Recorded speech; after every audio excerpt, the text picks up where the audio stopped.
Alors, bonjour à tous. Donc, aujourd'hui, nous allons faire une petite leçon sur la lettre et plus particulièrement sa mise en forme, puisque la lettre, c'est un moyen de communication, c'est un texte spécifique, du coup, propre à la communication et qui donc va répondre à une mise en forme particulière.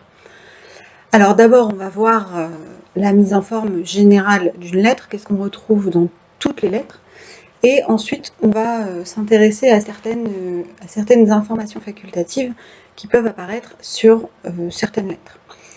Alors, déjà, la lettre, elle a une mise en forme spécifique, puisque c'est un texte spécifique. Une lettre, c'est un moyen de communication, c'est-à-dire qu'un émetteur s'adresse directement à un destinataire pour lui transmettre un message. Et donc, cette lettre, elle va répondre à des codes textuels particuliers. On va y trouver la présence d'informations précises qui contextualisent le message. Par exemple, la date et le lieu. Quand et où a-t-il été émis ce message? On va trouver une formule d'appel qui engage la conversation, ainsi qu'une formule de politesse qui la termine. Et enfin, bien sûr, on va trouver une signature qui indique l'identité de l'émetteur, puisque une lettre, c'est un texte, donc on n'a pas forcément l'émetteur en visuel, et du coup, il faut que l'émetteur se signale. Donc ces informations précises, elles vont être organisées d'une manière particulière sur la page. C'est ce qu'on va voir également. Ce sera toujours la même chose. Donc par exemple, on va trouver des retours à la ligne, on va trouver les informations disposées à tel endroit, en haut à gauche, en haut à droite, à la fin, etc. Donc c'est ce qu'on va voir dans cette leçon. Alors, la première information spécifique qu'on trouve dans une lettre, et peut-être la plus importante du point de vue de la communication, c'est la date et le lieu. Donc en haut de la lettre, en haut à droite généralement, apparaissent la date et le lieu d'écrit du message. Donc c'est obligatoire. Ça permet de comprendre les circonstances précises, c'est-à-dire le contexte dans lequel la lettre a été écrite, donc l'information transmise. Si j'écris une lettre, par exemple, alors que je suis un soldat pendant la Première Guerre mondiale et que je suis sur le front, c'est pas la même chose que si j'écris une carte postale à ma grand-mère en vacances. Donc ça, c'est important de préciser la date et le lieu d'écriture de la lettre. Toujours donc en haut à droite. À la suite de cette information arrive la formule d'appel, ce qu'on appelle la formule d'appel. Alors là, dans notre exemple, notre exemple c'est une lettre de Marcel Pagnol, donc un auteur dramaturge qui est aussi professeur et qui écrit au directeur de son lycée pour lui demander l'autorisation de s'absenter. C'est une demande d'autorisation d'absence. Donc là, la formule d'appel de Marcel Pagnol, ça va être « Monsieur le proviseur ».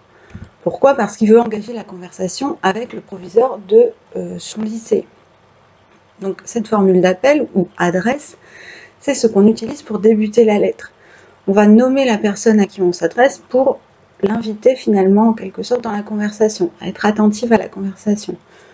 Cette formule, ce ne sera pas la même selon que le destinataire c'est le proviseur, du coup quelqu'un à qui on obéit et qu'on respecte, ou sa grand-mère justement. Donc la formule, elle varie selon le destinataire et le rapport à l'émetteur. Là, Marcel Pagnol, il s'adresse à quelqu'un qui a autorité sur lui. Mais bon, si on s'adressait à quelqu'un de proche, on pourrait utiliser d'autres formules. Par exemple, « chère mamie » ou alors, comme dans la lettre de Calamity Jane à sa fille, « ma chérie ». Donc vraiment, ça, non seulement ça désigne le destinataire, mais en plus, ça donne une information sur le rapport que l'émetteur entretient avec le destinataire. Donc à la suite de la formule d'appel, l'émetteur il peut développer son message. Là, c'est ce que fait Marcel Pagnol. Alors, je ne vous l'ai pas identifié sur ce modèle, mais c'est ce qu'on va appeler le corps de la lettre. Le corps comme un corps humain. C'est le contenu du message qui est exposé, écrit de manière détaillée. Donc là, Marcel Pagnol, il explique qu'il demande une autorisation d'absence, les raisons pour lesquelles il les demande. il la demande. Pardon. À la fin de ce message, il va falloir que Marcel Pagnol, du coup, celui qui écrit la lettre, l'émetteur, termine la conversation. Et cette conversation, cette communication, elle va être terminée par ce qu'on appelle, donc à la fin de la lettre, à chaque fois, et avec un retour à la ligne, une formule de politesse. Donc là, la formule de politesse de Marcel Pagnol, c'est « J'ai l'honneur, monsieur le proviseur, de vous présenter mes salutations respectueuses ». Alors cette formule de politesse, c'est la formule qui termine la communication. Donc, d'une part, elle a pour objectif de finir la conversation. Voilà, on sait que le message est délivré, il n'y a plus rien à dire. Mais aussi, elle réaffirme les liens qui unissent l'émetteur à son destinataire. Donc là, on avait commencé par monsieur le proviseur, c'est-à-dire que Marcel Pagnol, il montrait son respect à la personne, à son chef en fait. À la fin, il refait la même chose. Il dit « Veuillez accepter, monsieur le proviseur, mes salutations respectueuses ». Donc il montre bien qu'il le respecte.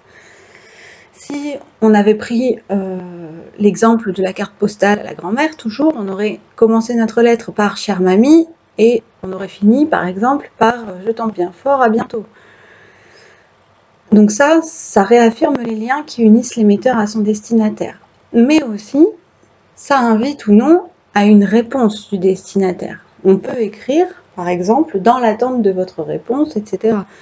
Ou on peut écrire, donne-moi vite des nouvelles, quelque chose comme ça. Ça veut dire que là, on attend une réponse de la part du destinataire.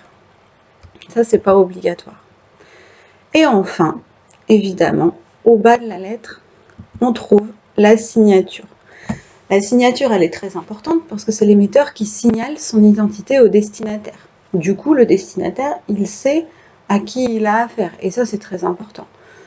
Lorsqu'il s'agit d'une lettre officielle, on peut ajouter, en plus du nom et du prénom, le statut social. Par exemple, là, Marcel Pagnol, il précise son statut. Moi, je suis professeur et j'écris au proviseur. Quand il s'agit d'une lettre personnelle, on peut, à la place du nom et du prénom, utiliser, par exemple, le surnom. Et ça identifie quand même l'émetteur, puisque le destinataire et l'émetteur sont très proches. Ils s'appellent par des surnoms, donc ils se reconnaissent. Alors c'est important, cette signature, parce que ça veut dire que l'émetteur, il assume son message, il s'associe à son message. Donc finalement, l'émetteur, quand il signe la lettre, il explique qu'il ne dit pas n'importe quoi, qu'il assume ce qu'il dit. Et c'est pour ça qu'une lettre sans signature, c'est une lettre qui est dite anonyme, ben ça pose des problèmes. Parce que quand un émetteur envoie une lettre anonyme, c'est-à-dire qu'il ne signe pas, ben, en fait, il explique, finalement, il montre qu'il ne veut pas qu'on sache que c'est lui qui l'a écrite. Donc il ne veut pas qu'on sache que c'est lui l'auteur du message, que c'est de lui que vient l'information. Soit parce que ça peut être un message, par exemple, de menace ou de chantage, etc. Soit parce que c'est un message qu'il ne va pas assumer, dont il a honte, par exemple. Donc une lettre anonyme, c'est toujours un problème. Alors, là, on a vu les lieux communs, finalement, les passages obligés d'une lettre. Quand on écrit une lettre, il y a toujours ces informations dessus. Si ces informations manquent, ça veut dire que la lettre est incomplète. Quand on écrit une lettre en situation officielle, alors par exemple, comme Marcel Pagnol, une demande d'autorisation d'absence, ou alors une réclamation quand on a acheté un produit qui ne nous convient pas, ou alors une demande de remboursement, par exemple, aux impôts, ou alors une lettre de motivation pour postuler pour un emploi. Tout ça, c'est des situations un peu officielles. On va rajouter des informations précises sur la lettre, ces informations que j'appelle donc facultatives. Donc, elles n'apparaissent pas obligatoirement dans une lettre. Sur une carte postale, par exemple, on ne va pas les indiquer. Alors, voilà, je vous ai mis des exemples de lettres officielles, donc demande professionnelle, lettre de motivation, réclamation, etc. Donc la première de ces informations facultatives, ça va être l'émetteur. Alors l'émetteur, on a vu qu'il apparaissait dans la signature. Mais dans une lettre officielle, l'émetteur, il va décliner son identité précise avant même de commencer à écrire sa lettre. C'est-à-dire que cette information-là, ça va être la première qu'on va voir. Elle va toujours apparaître sur la lettre en haut à gauche. Donc l'émetteur, il va indiquer son nom, prénom et son statut social. Il va aussi indiquer son adresse complète, son numéro de téléphone, son adresse email, et éventuellement, s'il fait une réclamation ou un remboursement ou une demande de remboursement, etc., il va indiquer son numéro de référence, donc le numéro de son dossier ou d'identifiant. S'il écrit par exemple à la sécurité sociale, il va mettre son numéro de sécurité sociale. Tout ce qui permet de l'identifier le plus précisément possible. Donc ça, c'est d'une part pour bien se signaler, pour affirmer qu'on assume son message, et d'autre part pour faciliter le travail de la personne qui va recevoir le courrier, qui permet qu'elle puisse identifier rapidement cet émetteur qu'elle ne connaît pas forcément personnellement. De la même manière qu'on a indiqué un émetteur précis, en haut à droite, on va indiquer une adresse précise, c'est-à-dire le destinataire précis. C'est la référence complète du destinataire auquel la lettre s'adresse. Donc son nom et son prénom, comme pour l'émetteur, son statut social, également son adresse complète. Éventuellement, si on écrit, par exemple, au rectorat, je ne sais pas, on va indiquer le service précis de cette entreprise, du rectorat. Comme ça, la lettre, c'est pareil. Elle va de la manière la plus directe possible à la destination souhaitée.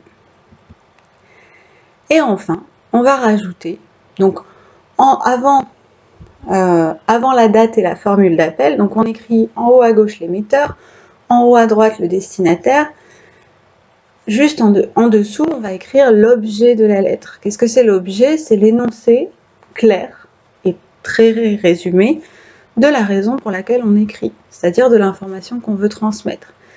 Et c'est cette information qu'on va ensuite détailler dans le corps de la lettre. Par exemple, Marcel Pagnol, il aurait pu écrire, donc à peu près à l'endroit où j'ai mis mon objet, bon, il aurait dû baisser la date et le lieu, demande d'autorisation d'absence du 27 février au 6 mars. Voilà, donc ça c'était l'objet de la lettre. Et dans le corps de la lettre, il aurait donné les raisons pour lesquelles il demandait à s'absenter. Voilà toutes les informations qui doivent apparaître dans une lettre. J'insiste bien sur le contenu des informations, mais aussi sur leur place dans la lettre. Donc ça c'est très important. Je vous ai mis un modèle parce que c'est un code à respecter. Pour que le destinataire il sache qu'il a affaire à une lettre, il faut respecter à la fois le contenu des informations, mais aussi la place dans la phrase.